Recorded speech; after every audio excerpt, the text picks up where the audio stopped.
আপোনালোকে দেখিবলৈ পাইছে আমাৰ গাহৰি গঁৰালটো কমপ্লিট বাঁহেৰেদি বনোৱা আৰু যথেষ্ট কম খৰচতে নিৰ্মাণ কৰি পেলাই উলিয়ালোঁ। মানে এটা পকা ৰুম ভালকৈ বনাবলৈ গ'লে 30,000 পৰা 40,000 টকাৰ প্ৰয়োজন হৈ যায়।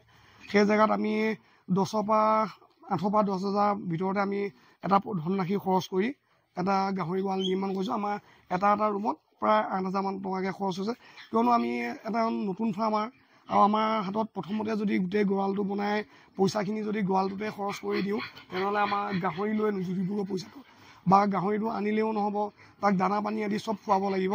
সেইকাৰণে প্ৰথম কম খৰচতে গঁৰালটো বনাই লৈছোঁ। যদি ফিউচাৰ ফাৰ্মখন ভালকৈ হয় তেতিয়া আমি বেলেগ ধৰণলৈ চিন্তা কৰিমগৈ। এতিয়া খৰচাটো কমাবৰ কাৰণে এইদৰে আমি বাঁহেদি নিৰ্মাণ কৰি লৈছোঁ। আৰু বাকীসকল মানে গাহৰি পালক ভাই বন্ধু যিবিলাক কৰিম বুলি ভাবি আছে, প্ৰথমতে মনতে ভাবি লৈছে যে বিৰাট ডাঙৰ ধৰি লওক পকা ফাৰ্ম এখন বনাই ল'ম, পকা ফাৰ্মখন বনাই লৈ তাৰপিছত গাহৰি আনিম। সেইটো নহয়, প্ৰথম কৰি চোৱা, তাৰপিছত যদি ভাল হয় তেতিয়া কিমান ডাঙৰকৈ বনাব পাৰিবা। এতিয়া আমিও আজি এই বাঁহৰ গঁৰালতে আমাৰ আজি এজনী গাহৰিয়ে পোৱালি দিলে, এই 7টা পোৱালি। এইটো আমি আমাৰ এইপিনে এইটো ঘুঙুৰু বুলি কয়, ঘুঙুৰু প্ৰজাতি। আমি প্ৰথম যেতিয়া ফাৰ্ম খুলিছিলোঁ আমি মানে টেষ্ট কৰিবৰ কাৰণে, যে এটা এক্সপেৰিমেণ্ট কৰিবৰ কাৰণে অনা গৈছিলে ঘুঙুৰু দুজনী। সেই দুজনী ঘুঙুৰু শুই আছে, দেখিবলৈ পাব। তাৰে এজনী আজি জগিলে আৰু এজনী হয়তো আৰু এসপ্তাহমানৰ পিছত জগিব। এইটো আমি এটা এক্সপেৰিমেণ্ট কৰিবহে আনিছোঁ। কিন্তু ফাৰ্ম হিচাপে ঘুঙুৰু পুহিলে লাভ বহুত কম হয়, ফাৰ্ম হিচাপে ঘুঙুৰু পুহিব নালাগে। কিন্তু আমি গাহৰিটো এটা ইহঁতক পুহি পেলাই কি ৰিজাল্ট পাওঁ সেইকাৰণে আমি ফাৰ্ষ্ট আনিছিলোঁ।